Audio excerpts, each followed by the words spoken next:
बहुत समय पहले की बात है।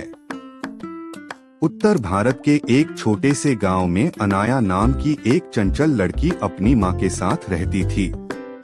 अनाया की उम्र सिर्फ 10 साल थी। वह हंसमुख, जिज्ञासु और थोड़ी शरारती भी थी। उसका गांव चारों तरफ घने जंगलों से घिरा हुआ था। गांव के लोग रात ढलते ही घरों से बाहर निकलने से डरते थे, क्योंकि जंगल के बीचों बीच एक पुराना कच्चा घर था जिसे सब चुड़ैल का घर कहते थे। गांव वालों का कहना था कि कई साल पहले वहां एक बूढ़ी औरत रहती थी जो अजीब अजीब जड़ी बूटियां इकट्ठा करती और रात को मंत्र पढ़ती थी। लोग उसे चुड़ैल कहने लगे। किसी ने कभी उस औरत को नुकसान पहुंचाते नहीं देखा था, लेकिन डर सबके दिल में बैठ गया था। अनाया की माँ उसे बार बार समझाती थी, बेटी कभी जंगल की उस ओर मत जाना, वहाँ बुरी आत्माएं रहती हैं। लेकिन अनाया थी ही बहुत जिज्ञासु। उसने मन ही मन ठान लिया, मुझे तो देखना ही है कि सच में वहाँ चुड़ैल है या सब झूठ बोलते हैं।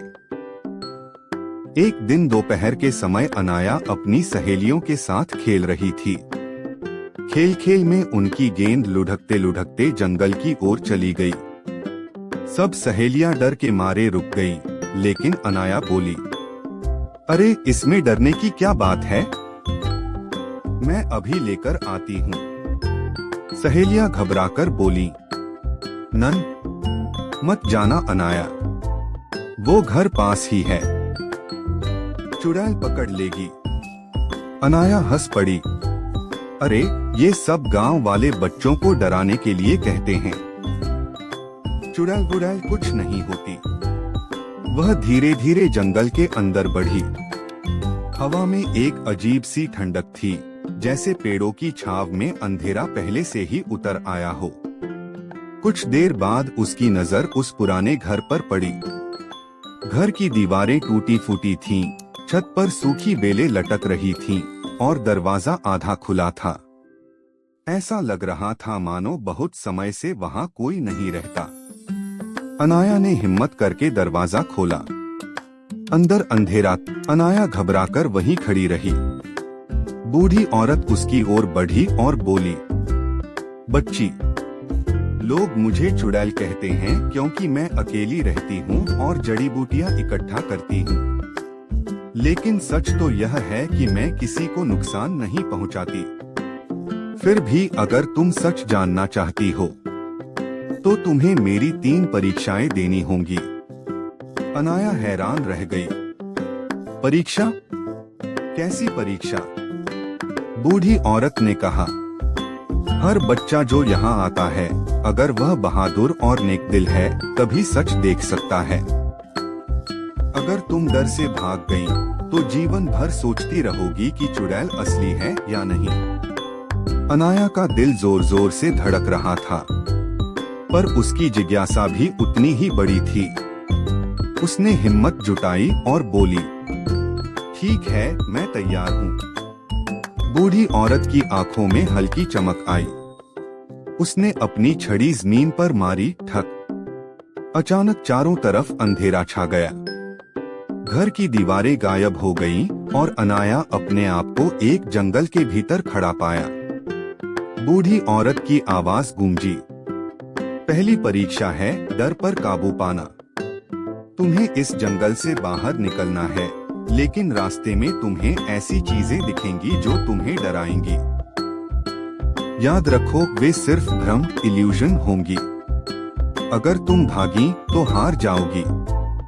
अनाया ने गहरी सांस ली और आगे बढ़ी। कुछ कदम चलने के बाद उसने देखा, पेड़ों के बीच एक बड़ा सा काला भालू खड़ा है, दांत दिखाकर गुर्रा रहा है। अनाया कांप उठी, लेकिन चुड़ैल की बात याद आई, ये सिर्फ भ्रम है। उसने हिम्मत से आंखें बंद की और बोली, तुम असली नहीं हो, तुम मुझे नुकसान नहीं पहुंचा सकते। जैसे ही उसने आंखें खोली, भालू गायब हो चुका था। अनाया मुस्कुराई, पहली परीक्षा में पास कर गई। भालू का भ्रम गायब होते ही जंगल की फिजा अचानक बदल गई। हवा में मीठी सी खुशबू फैल गई और दूर से घंटियों की टनटन सुनाई देने लगी। अनाया सावधानी से आगे बढ़ी। चलते चलते उसने देखा, रास्ते के बीच एक छोटा सा हिरन गिरा पड़ा है। उसकी टांग कांटों में बुरी तरह फंसी हुई थी और वह दर्द से कराह रहा था। अनाया के मन में दो आवाजें उठीं। पहली आवाज बोली, ये भी तो कोई चुड़ैल का जाल हो सकता है। अगर मैंने मदद की तो मैं फंस जाऊंगी। दूसरी आवाज बोली, लेकिन अगर ये सच में कोई मासूम जानवर है तो क्या इसे ऐसे ही दर्द में छोड़ देना सही होगा? अनाया थोड़ी देर सोचती रही, फिर उसने साहस करके हिरन के पास जाकर कांटे निकालने शुरू किए। कांटे गहरे धंसे हुए थे, लेकिन अनाया ने धीरे धीरे सारे कांटे निकाल दिए। जैसे ही आखिरी कांटा निकला, हिरन की आंखों में चमक आ गई। अचानक वह सोने का हिरन बन गया और बोला, अनाया, तुम्हारे दिल में दया है, डर नहीं। तुमने दूसरी परीक्षा पास कर ली। इतना कहकर हिरन गायब हो गया और उसकी जगह जमीन पर एक छोटा सा सोने का पत्ता चमक रहा था। अनाया ने उसे उठाया और मुस्कुराई। लगता है अब सिर्फ एक परीक्षा बाकी है। तभी आसमान से चुड़ैल की गूंजती आवाज आई, सही कहा बच्ची, अब तीसरी और आखिरी परीक्षा तुम्हारी सबसे बड़ी ताकत और कमजोरी दोनों की जांच करेगी।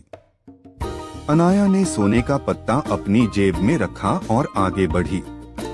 अचानक चारों ओर अंधेरा छा गया, पेड़ गायब हो गए और वह खुद को एक छोटे से कच्चे घर में खड़ी पाई। यह घर बहुत जाना पहचाना लग रहा था। हाँ, यह तो उसका अपना घर था। अनाया ने चारों तरफ देखा, उसकी माँ रसोई में काम कर रही थी। लेकिन तभी दरवाजे पर धड़ाम की आवाज हुई। दरवाजा खुला और अंदर वही चुड़ैल आ गई, हाथ में जलती हुई मशाल लिए। उसकी आंखें और भी लाल हो गई थीं। वह गरजी, अनाया, अगर तुम सच में बहादुर हो तो बताओ, क्या तुम अपनी माँ को बचा पाओगी?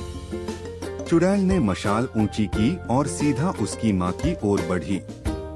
अनाया का दिल डर से कांपने लगा।